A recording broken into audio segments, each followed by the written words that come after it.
রানীগঞ্জের ঐতিহাসিক প্রাচীন রথযাত্রায় মানুষের ঢল। পিতলের রথে এবারও হাজারো ভক্ত দড়িতে টান দিয়ে নতুন রাজবাড়ি থেকে রথ নিয়ে গেল পুরনো রাজবাড়িতে। আর এই রথ টানাকে ঘিরে ভক্তদের উন্মাদনা ছিল চোখে পড়ার মতন। জানা গেছে রানীগঞ্জের দীর্ঘ প্রাচীন এই পিতলের রথের মেলা দেখতে দূর দূরান্ত থেকে বহু মানুষজন সমাগম ঘটে এই মেলায়। এই রথের মেলা প্রসঙ্গে জানা যায়, পিতলের এই রথ এবার ৯৯তম বছরে পড়ল। প্রাচীনকালে শিয়ারসোলের রাজবাড়ি এই রথ নিয়ে যেসব কথা উঠে আসে তা অনেকটা এরকম। ১৯২৫ সালে আগে পর্যন্ত পুরীর জগন্নাথ দেবের রথের আদলে কাঠের রথ ছিল। পুরনো রাজবাড়ি থেকে সেই রথ নতুন রাজবাড়ি পর্যন্ত নিয়ে যাওয়া হতো। পরে সেই রথ উৎসবের শেষে রাজপরিবারের একটি হল ঘরে রাখা হতো। পরবর্তীতে শিয়ারসোলের রাজবাড়ির সেই রথ কোনো কারণে আগুন লেগে পুড়ে যাওয়ায় তারপরে শিয়ারসোলের রাজপরিবারের সদস্য প্রমথনাথ মালিয়া কলকাতার চিতপুরে প্রসাদচন্দ্র দাসকে দিয়ে পেতলের রথ তৈরি করান। এমনটাই জানান পরিবারের সদস্যা অনুরাধা মালিয়া সরাফ। হয়তো জানবেন যে এটা আমাদের পূর্বপুরুষ গোবিন্দ প্রসাদ পণ্ডিতের সময় থেকে এটা আরম্ভ করা হয়েছিল এবং মহারানী হরসুন্দরী দেবী এটাকে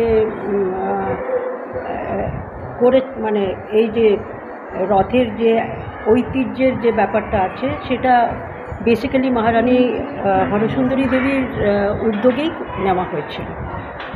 তারপর কাঠের রথটা পুড়ে যায়, আই থিঙ্ক ১৯২৩ সালে পুড়ে যায়। তারপর এই পিতলের রথটা কমিশন করা হয়, আর সেটা রাজা প্রমথনাথ মালিয়ার ওয়াইফ রানী কিষেণদি এটা করেন এবং তিনি এই পিতলের রথটা কলকাতা থেকে কমিশন করে। তখন থেকে এটা আমাদের ঐতিহ্য বলে এটাকে মানা হয়। আমরা রথ এখানেও দেখছিলাম রথ আগে ঠাকুর দেবতা নিয়ে যাওয়া হচ্ছিল, কিছু বিশেষত্ব রয়েছে রথটা কেন? এখানে দামোদর চন্দ্রকে নিয়ে যাওয়া হয়, উনি আমাদের কুলদেবতা এবং ওনাকেই মেনে পুরীকে আমরা নর্মালি জগন্নাথ পুরীকেই আমরা মানি। আমাদের যে এখানকার ভোগ বলুন বা এখানকার পুজোর যে পদ্ধতি বলুন সেটা জগন্নাথ পুরীকে মেনেই আমরা করি, কিন্তু দামোদর চন্দ্র আমাদের কৃষ্ণের অবতার বলে একটা পার্ট বলে মনে হয়, তো ওনাকেই রথে বসে ওনাকে নিয়ে যাওয়া হয়। রানীগঞ্জের এই রথের চারপাশে রামায়ণ মহাভারতের বিভিন্ন দেবদেবীর লীলার বিষয় তথা কৃষ্ণলীলার নানান কাহিনী মূর্তির আদলে তুলে ধরা হয়েছে, তা রথে স্থাপন করা হয়। তবে এই রথে জগন্নাথ বলরাম সুভদ্রার সাথে চূড়ায় অধিষ্ঠিত হন রাজপরিবারের কুলদেবতা দামোদর চন্দ্রজিউ। আগে এই রথ পুরনো রাজবাড়ি থেকে নতুন রাজবাড়ি নিয়ে যাওয়া হলেও নতুন রাজবাড়ি থেকে পুরনো রাজবাড়ি নিয়ে আসার চল শুরু হয়েছে, মূলত রক্ষণাবেক্ষণের জন্য ও রথের মধ্যে থাকা মূল্যবান মূর্তি যাতে কেউ চুরি করে না নিয়ে যায় সেই বিষয়টি নজর রেখেই বছরের ভর খোলা আকাশের নিচে নতুন রাজবাড়ির সামনে কড়া নজরদারিতে রাখা হয় রথটি। পুরীর জগন্নাথ দেবের রথযাত্রার সময়কাল থেকেই এখানে এই রথযাত্রার আয়োজন করা হয়, আর এই রথযাত্রা উৎসবকে ঘিরে বসে মেলা, যেখানে প্রাচীন সময়ের চাষাবাদের জন্য প্রয়োজনের যে সকল সামগ্রী থাকতো সে সকল সামগ্রী প্রতি বছর নিয়ম করে এই রথের মেলায় পসরা নিয়ে হাজির হন দোকানদাররা। আর তার সাথে বর্তমান সময়ের বিভিন্ন সামগ্রী নিয়ে মহিলাদের বিভিন্ন প্রসাধনের ও সাজগোজের সামগ্রী সহ বিভিন্ন গাছের চারা ও আচারের দোকান নজর কাড়ে এই মেলায়। আগে বহুবার এই রথের গল্প শুনেছেন, কিন্তু আজ প্রথমবার এই মেলা দেখে আনন্দের বহিঃপ্রকাশ করলেন পাপিয়া ঘটক। খুবই ভালো অনুভূতি রয়েছে এখানে।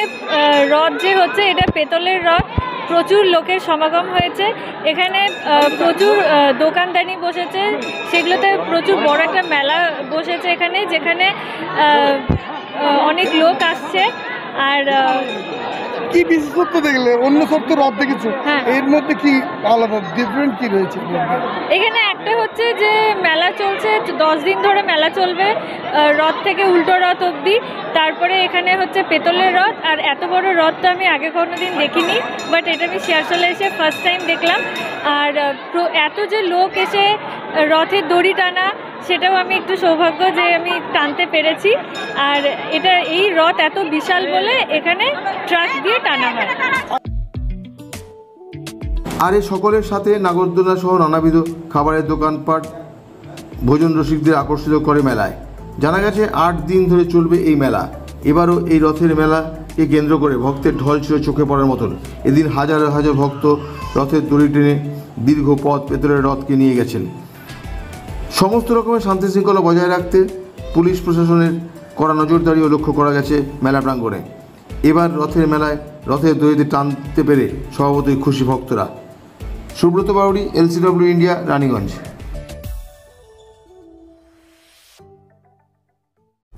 আচ্ছা, আপনি কি নতুন বাড়ি করছেন?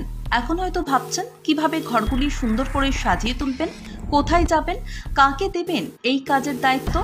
আপনার সব চিন্তা দূর করতে হাজির হয়েছে আইকন হোমস ইন্টেরিয়র।